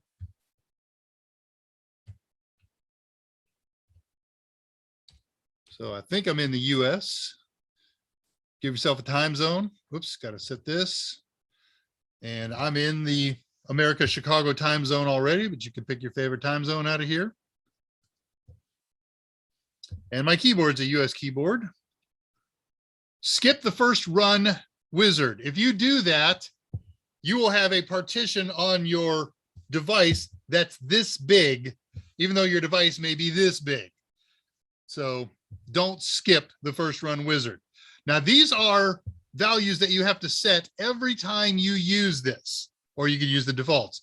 These are settings that once you set them, they stay set next time you run this utility. So I like it to beep when it's done. I like it to auto safely remove media when it's done. It doesn't actually eject it, but it means I don't have to go through the safely remove thing. And I don't care about enabling telemetry. I've never researched what it does. So those are the settings I want to do for the burn. Set your clocks. We're going to hit right on here, and I will tell you when it finishes. I show 3:24 and 50 seconds or so. So I'm going to unshare that because all you're going to do is watch. This should take about 6 or 7 minutes to write these days, and then it does a verify and reads it back. Now my system may be running frightfully slow because of all the other junk that I've got going on. So all right, I'll hold that share. And what we're going to do is we're going to pretend that it's completed. And then I'm going to do the next part. So while that's writing, what I would do if I hadn't done this in advance is I would prep my Pi. So if I'm going to run my Pi headless, the only thing that I need to do is at my option, plug in a wired Ethernet card, if that's my preference. But I don't have to do that because I've set up the Wi-Fi parameters here. I don't want to power it up yet. Now, if you're going to run non-headless, if you're going to run with keyboards and monitors and all that, now's a good time to plug all that stuff in, plug in your wired network if you so choose. And again, no power. When it's done, I should have set another one aside here, huh? No, well, we'll pretend that this is a micro. So when it's done with no power on your system, you plug it into the micro SD slot, and now you're ready to plug in power. And if you're running headless, the only thing that you're going to notice happen is some blinky lights. It's going to be a red light that comes on full, and there's going to be an occasional blinking green light. You can troubleshoot with that green light. There's different codes on there. Just do a search on the Raspberry Pi forum that says search troubleshooting, blinking LED, something like that. Do that as a Google search. It'll take you to the right place on the Raspberry Pi site. But it's 30% done now. Cool. Going about the way we expected. So what you have to do, whether you're running headless or not headless, is now wait, because it's going to do a couple things. First thing it's going to do is install the burned image as an operating system. It's even going to wipe out that burned image. It's going to completely convert the whole thing into Raspberry Pi storage, because after it installs, then if you're watching the screen, it says, please wait, rebooting while I expand the file system. And what it's going to do is it started out with a small little partition that where the burn was, and now it's going to change that partition and automatically expand to the entire space of your micro SD card. And it'll reboot, and if you're watching the monitor, it'll come up with either the terminal prompt if you didn't install the GUI version, or it will come up with the desktop if you install the GUI version. So we're doing this 100% headless. And there's a few things that have to be done. There are 6 things that have to be done to finish this up. And they're all quick. We say 6 things. Oh God, Dave is going to go through a list of 6. Not to panic. They're very fast. So the first thing we have to do is to connect to it. And for that, you're going to do that with a terminal connection. There's a couple ways you can do that. You can download PuTTY from putty.org. That's a little SSH utility that supports a lot more protocols than SSH. You could also not bother download that. You can just use the native one that's in your Mac system or your Windows system. So I'm going to open up a command prompt here. You can open up PowerShell as well. And then let me share with you, because I like you. Share screen. It's the command prompt. Oh, wow. Hold Control to select multiple windows. I never saw that before. And before I do this, how are we doing on percentage-wise? We're at 71%. All right, so what you want to try to do is SSH, oops, lowercase, and then the name of your Pi. I called mine Demo Pi. It's not installed yet, of course. It's still writing. But you'd say demopi.local, or I've got some other Pis running, and I don't know if this is going to work. I've never tried this with Microsoft's SSH. I know that PuTTY is unhappy working with .local names. And I know my other utilities work just fine with it. So let me look at VNC real quick here and see a name of one of my pies, Drama. I'm not sure if that's the real name of it. Oh, how about Compute One? I know that's the name of a pie. So SSH Compute One dot local. Hey, cool. So it works. Got to say yes here because I've never SSH to it before with this utility. And the password is cluster. It's going to fail. Screwed something up. All right. So I got to say SSH pi at, because I tried to use my drushtx name here, compute.local. It's just about to finish. The write is about to finish here. Hang on, I'm watching. I want to get that last percentage go. Oh, and then it's going to do the verify. So, hey, we're at 3046. It took, what, about 5 minutes. And the verify happens a little more quickly. Okay, so let's finish this login here. Pi at compute1.local. Give it the password of cluster, because I have compute 1 through compute 5. And there we go. So that's what you're going to see when you first connect. And you've got to do a couple quickie setup things. So we're going to accomplish them by running sudo raspi or raspi -config. And you can explore all these options. They're a lot of fun, but there's just a few that have to be done. System options, for instance. If you're not happy with the host name that you set, this is where you're going to go change that.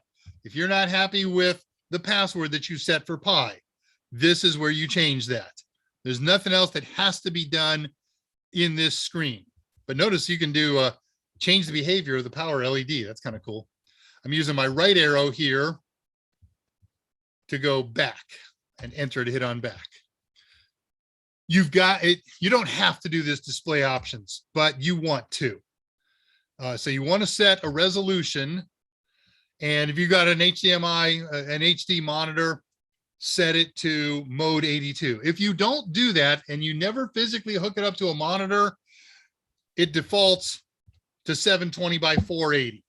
And that would be a bad thing. And then we're going to go back and change it again anyways. How's that sound?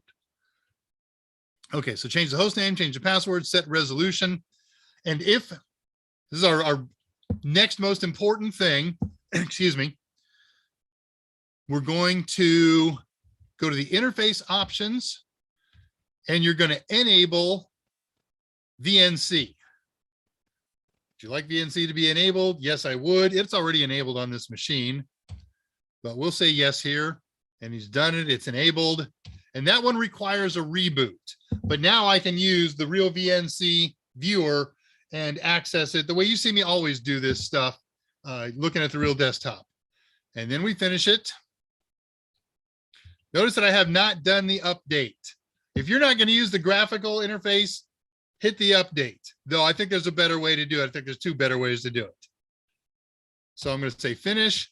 Had that VNC not already been enabled, had I changed the host name, had I changed the password, when I exited out, it said, you need to reboot in order for these changes to take effect. Would you like to do that now? You can do it now. You can do it later. But there we go. It's done. It's configured. Hey, the verify just completed. You heard that you may have heard the ding. Cancel that, cancel that, cancel this. Let me go over here and kill this utility. Continue this and close that. All right, so it's safe to eject because that was one of the options we picked. I pull this and I put this in my Raspberry Pi and then do what we just did. I'm going to save that out and wipe that out. All right, I don't need this anymore. Let's unshare. I'll exit out of it.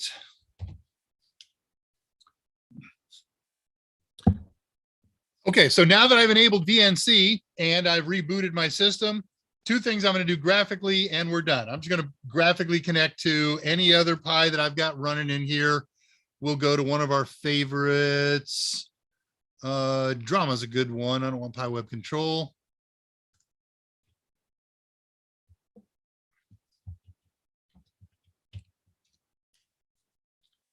Okay, that's up and running. Now let's share it and show you the last two things. Share, that's over here. Click that, click that, click that. Okay, the next thing you're going to do is potentially the settings for resolution may not have survived. Now, depending on which kind of a Pi that you get or that you've installed this in, you're going to see something different here under preferences. If this is not a Raspberry Pi 4, you're going to see the two things that I show here, the Raspberry Pi configuration menu and the recommended software menu. If you have a Raspberry Pi 4, there will be an option under here that says Raspberry Pi display settings. And the reason there's a different one there in a 4 than there is in all the other Pis is because the 4 has a pair of HDMI connectors, and this menu lets me individually configure either and or both of them. So if you got a 3 to play with configuration, we go here into Raspberry Pi configuration. And I'm not going to go through all this. The whole goal of today is to show you how to install the OS and the critical things that you need to do to get it running and play with it headless. So obviously we're going to go to display and we're going to go to set resolution. And it's stuck because I've been running this forever, but you can pick from the same resolution list that was available before. If you have that dual menu, there's menus where you pick where it says, am I going to do HDMI 1? Am I going to do HDMI 2? And a lot of sub menus in there, but it's all easy to figure out.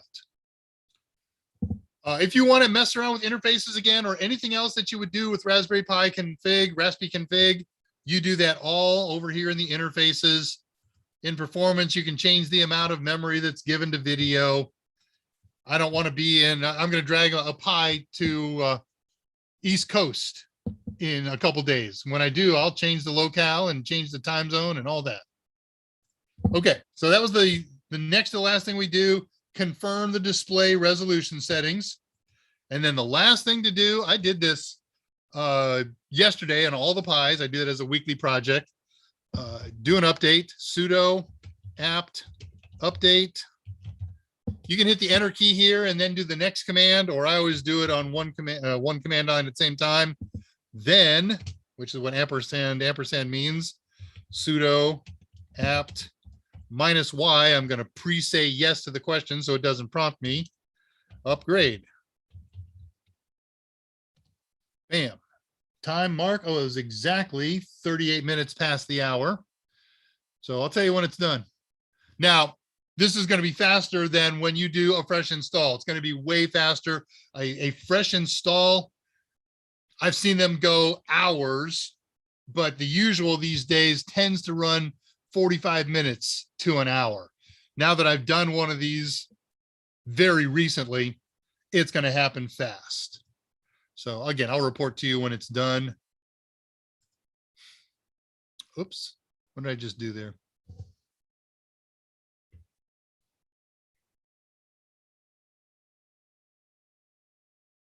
Man, I hope I shared that with you, and I hope I just successfully unshared. I don't see any back channel messages from Scott, so I hopefully didn't screw that up and not share any of that with you.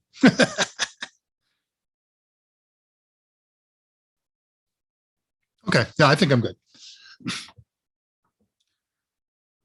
That's it. That is the current way to install Raspberry Pi OS or any of the other operating systems that are available, downloadable from Raspberry Pi or from Ubuntu or from some of the other sites. How's this thing doing? Oh, it's done.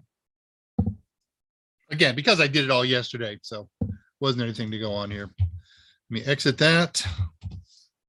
Exit that.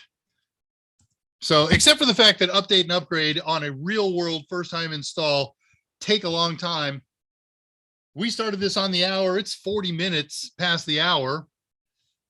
That's about normal. Again, a new one, probably add another 40 minutes to that, but there's nothing I have to do. There's no babysitting. And that leaves us 20 minutes worth of show and questions and reading and things like that. Let me do that. Get this noted. Okay, that's ready to go.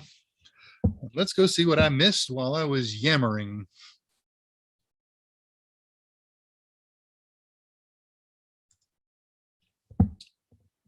Okay, I finished up at 258, Eternal Blue. Of course, the super scrolls when I first move it. There's not too much that happened here. Reading questions, passing 258. Yeah, Zach has been playing a lot with pen testing and hacking too. And there's a couple others I think Sigmund is playing in that arena or starting to. Michael Smyer posted a picture of an ancient black and white picture. It's kind of daguerreotype looking. It's got,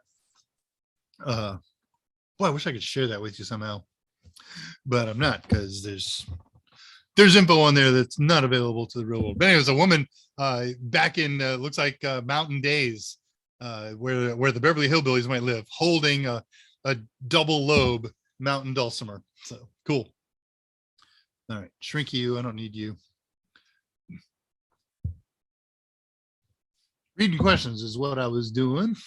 Okay, Scott's posted lots of images back when, or lots of links back when I was talking about them. Oh, I have links that I have to mention in here. Did that.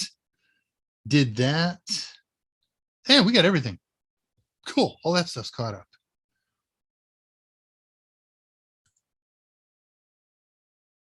Andrew DeGoyert at 315. I prefer Raspberry Pi Imager. Yeah, it's got its place. So let me tell you what might have worked with my Volumio problem. I downloaded the Volumio image, and then I used the Raspberry Pi Imager to burn it. But I used that secret menu, Control X, to set passwords and to pre-configure the SSID and some of the other things in there. And I got problems. It was able to boot, but some of the settings that I made didn't actually happen. So I think there's different file names or different file locations that they set up in their image, and it conflicted with some of the things that I did with the Raspberry Pi Imager. And the one test that I never did, because somebody advised me, hey, use the old Win32 disk image or use Balana Etcher. I don't remember which one I wound up using. And those have no options, right? You just pick your file, pick your source, and burn it. And I'm wondering if I didn't pick any of those special secret options. Yes, I saw that. It's great. That it might have worked. And someday, maybe if this ever corrupts, I will do that as an experiment. But I spent so many hours trying so many things wrongly that when I found a solution that worked, I just couldn't bring myself to go back and say, hey, that worked. Let's go try something else that might work. Oh, you posted it. Okay, cool.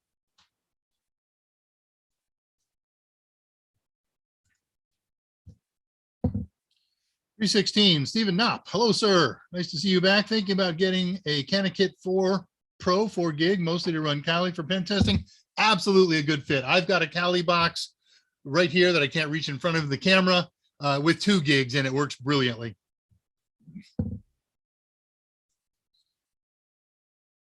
Was that Control Shift X, asks Patricia Grace? Yes, it was Control Shift X. That gets you to the secret, the hidden menu. I don't think it's a secret.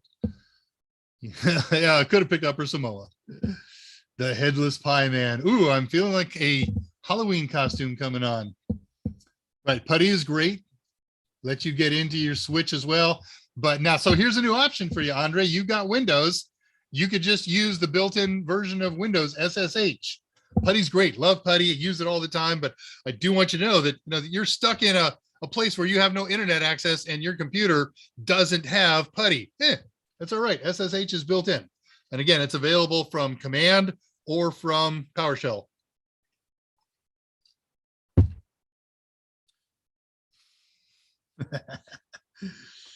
We're still going to beat up GoBuster and Durbuster, huh? Navy Bliss, is there a pie kit on Amazon you recommend? There is a pie kit for about $100. It's got almost everything that I would want in it.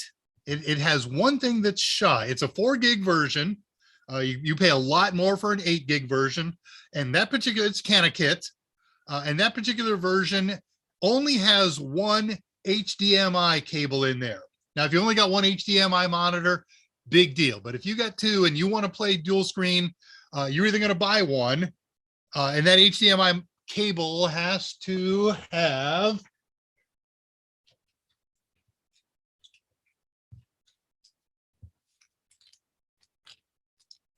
Let me hear you. Is that just, oh, what are you? No, it's a USB-C. Come here, open. All right, here's one that it's the official Raspberry Pi one, but they don't have to be official. So I know you can barely see this. Heck, let's just keep disconnecting it. We got time. So one side is going to have a regular full-size HDMI connector that fits an HDMI monitor, right? And then there are 3 sizes of HDMI connectors: full, mini, and micro. Mini being a middle-sized one.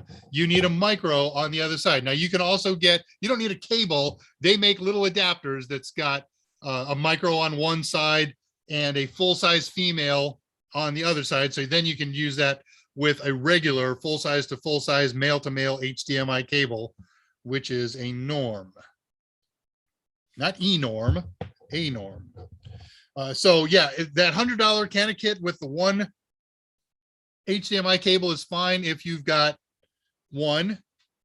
You don't need a 4 gig unless you got a specific issue that you're trying to solve and it needs 4 gig. 2 to 4 is just great. And there's a $10 difference between the 2 gig model and the 4 gig model. So if that's a problem, sell a pint of blood. That gets you $50 or more. You can't sell blood. You got to sell plasma. They don't pay for blood. Sorry, I went back to my college days. How I paid for beer money.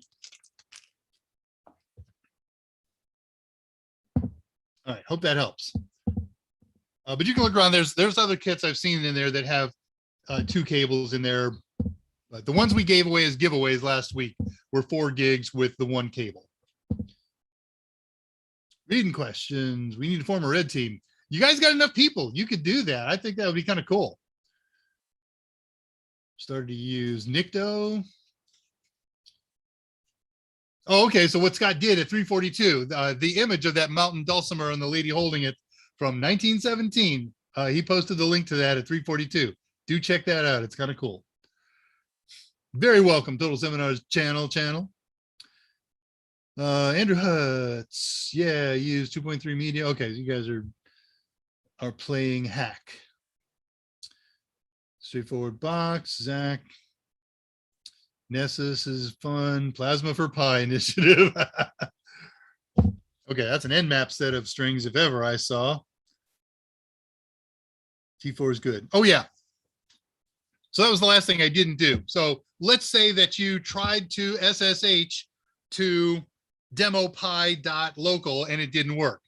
Well, then you use, as I said, something like Nmap or Angry IP Scanner or Advanced IP Scanner, whatever makes you happy.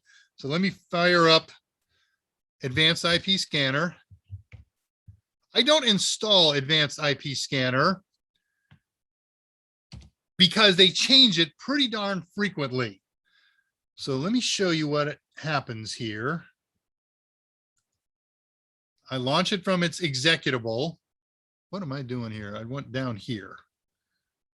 You go there, you go there, you go there, and you go there. This is going to open up another window. I don't know what's going to happen, but we'll see. So I said angry IP scanner.exe. It said, okay, do you want to run this in English? Sure. I kind of speak English. And it closed, not surprisingly. That's all right. That's probably going to happen again, but I want you to see the whole menu. So bear with me. It opened up this window that asks me if I want to install it or run it. So I always run it. Okay, run it. Staying there on the same page. It's not closing the window. And it closed the window. All right, the next one will be fully open. It'll be fine.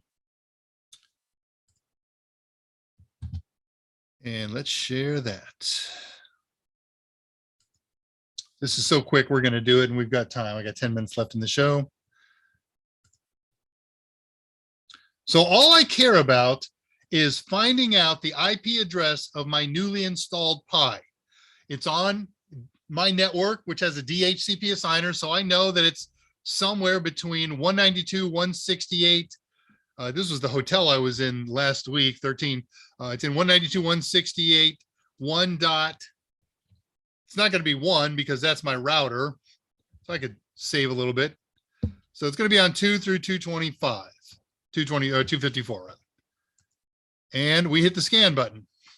And so what it's doing is something a little more sophisticated than a ping, but it's calling out in order all of the IP addresses from 192.168.2 through 192.168.254. You see them starting to populate.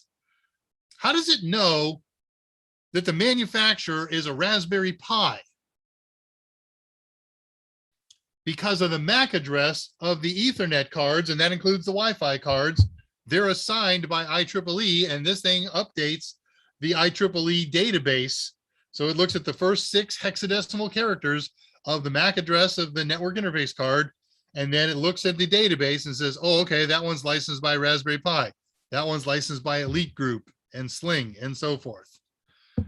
So I got to go down through here and look for Demo Pi, which I never did set up. That's just an empty card here, but where's Drama? There's Drama. So that's the one that we theoretically created. It's at 192.168.1.140.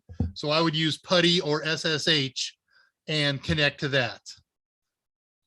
How are we doing here? 99%.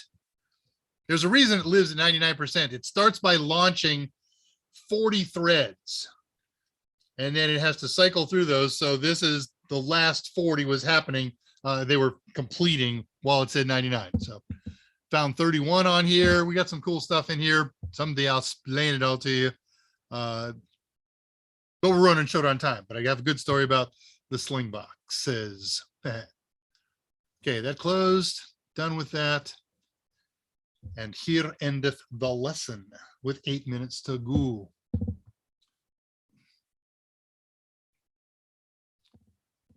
All right, picking it up at 3:47. Zach and Andrew comparing switches.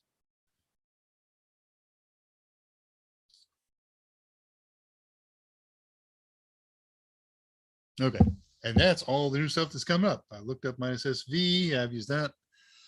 All right, so let's talk a little bit about what's coming up in the future, because I'm ahead of the game right now. I got new questions to answer. Ideas that I have for the future, and I know specifically what I'm going to do this coming Friday, which again, I'm going to do on the road. Like we did, was it last Friday? No, 2 Fridays ago. No, Alec, I don't know what I did. Yeah, it was 2 Fridays ago. I did it in a hotel in Cleveland, which was a lot of fun getting that set up. Future shows that I'm going to do, RetroPie. Right now I have it on my calendar for 2 weeks. I still don't know if we're going to accomplish that. How about a Minecraft server for you and or your friends? That's kind of a cool thing that you can do easily with a Pi. How about turning your Pi into a wireless access point? Because your Pi's got a hardwired network interface card and a Wi-Fi card. Lots of people turn them into WAPs.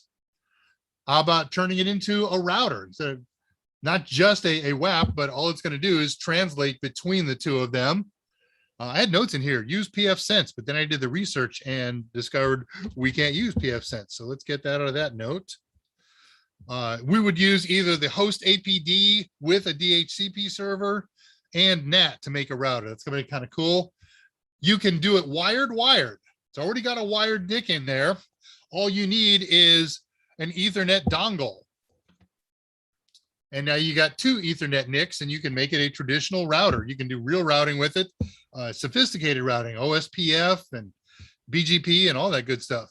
Likewise, you could do wireless to wireless. You've already got a wireless in just about every yeah, except some of the really, really old stuff.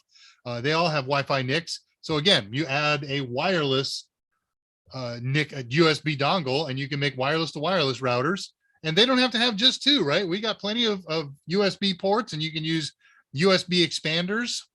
So you could have 4-port routers or more. It'd be kind of slick.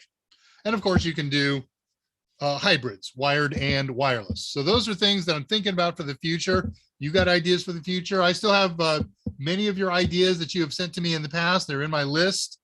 I just haven't researched a lot of them.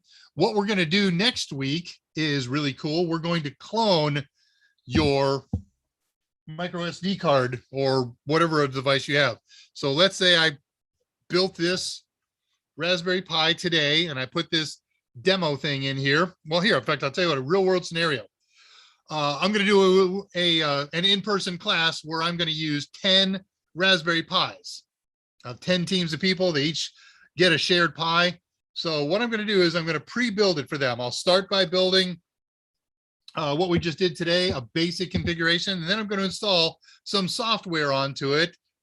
I'll pre-build an FTP server, I'll pre-build this, I'll pre-build that, I'll pre-configure this, I'll give it a name, and so forth. So now it's all done and it's all configured. Now I got to do that 9 more times.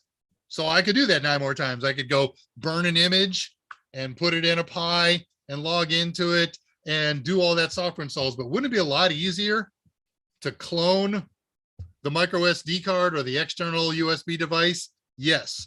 And the way we're going to do this is I would take this newly built micro SD card, have it slotted, then take a micro USB reader, plug in one of the blank ones that I'm going to use in another Pi, plug it into the USB port, and then there's a utility that's built into the Raspberry Pi Raspberry Pi computer and OS that is a clone utility. It says pick your source, pick your destination, and clone it. And the only trick is you've got to run that utility first and get the identifying information of the single card that's in there, because it's long and it's cryptic. And when you plug them both in, they both look the same. You don't know which is which. And if you accidentally clone this shiny new blank card to this, well, you're done and you get to start all over, right? But I do this 9 times. It takes about 10 or 15 minutes per. I often do that in a hotel at night when I'm prepping for a class. Okay, you're in the background, do your thing for 15 minutes while I do other prep, and off we go. So we're going to do cloning, and you can clone from a micro SD card to an external USB device, a flash drive or storage device, whatever makes you happy. And that's just uber cool. It's a lot of fun and it's quick. All right, final questions. We got about 2 minutes left. Whack that pie. I hate to read out loud your stuff. Navy Bliss, right? Everybody loves Minecraft servers. I think those are probably the 2 biggest, most popular, non-productive things to do with a Pi is RetroPie, which of course is a gaming platform. It lets you use firmware in the firmware files from most of the old gaming consoles, the old Colecos and Ataris and things like that. A lot of RetroPies out there. And in recent years, a lot of Minecraft servers. I don't have an 8 gig. I'm going to try it on a 4. We'll see how that goes. Yes. Okay, good. Well, let's line things up then. Got that out of the way. Mike's show, normal time next week so far. No special feature topics that he's mentioned. We know that you may or may not know, if you're just hanging out here and you don't hang out Mike's show. Oh, he did post this. Okay, he's posted the special. Okay, got it, Sat. Thank you. So Mike is doing minimum hour shows right now. If it dries up anytime after an hour, then he cuts down the show. But if there's questions still coming, or if he's got a topic that he wants to expend some time on, then he will. Scott at 358 just posted a refresher on the 50% off bundle deals that we got this week. Somebody used the code this very day and gave it a try, and it worked. So good news. And the Discord link, again, I'm going to shut down here, and in 10, 12 minutes, something like that, after I answer some forum stuff that I got to support, then I will join you on Discord. Please join us.